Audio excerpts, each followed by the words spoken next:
L'armée russe tient désormais près de la moitié de Kupiansk. Des images de drones dévoilées par Moscou confirment la présence de ses troupes au cœur de la ville, autour des bâtiments administratifs et des zones industrielles stratégiques. Une avancée qui redessine, jour après jour, la carte du front dans la région de Kharkiv. Abonnez-vous et partagez cette vidéo pour suivre en temps réel chaque tournant de ce conflit. Selon le ministère de la Défense russe, ce sont les unités du groupe Ouest qui mènent l'offensive. Leur objectif affiché, achever la prise complète de Kupiansk. Dans les communiqués diffusés, les autorités militaires parlent de libération, un vocabulaire qui souligne la dimension idéologique et politique de cette campagne.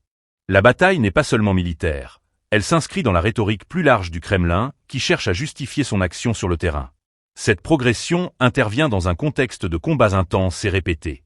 Les forces russes concentrent leurs efforts sur le centre de Kupiansk, un secteur clé car il abrite les principales infrastructures de commandement local, ainsi que des nœuds de communication essentiels.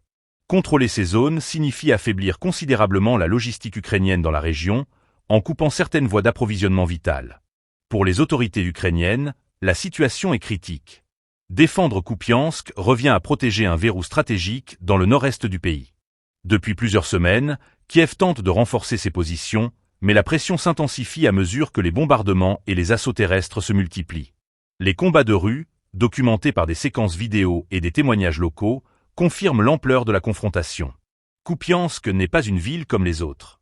Située sur la rivière Oskil, elle occupe une position charnière qui relie plusieurs axes ferroviaires et routiers majeurs. C'est ce qui en fait un enjeu de premier plan pour les deux camps. Pour Moscou, la conquête de cette cité serait un pas supplémentaire dans son ambition de sécuriser la région de Kharkiv et de repousser les forces ukrainiennes vers l'ouest. Pour Kiev, il s'agit d'une ligne rouge à ne pas franchir, car la perte totale de Kupiansk renforcerait la perception d'une dynamique défavorable sur le champ de bataille.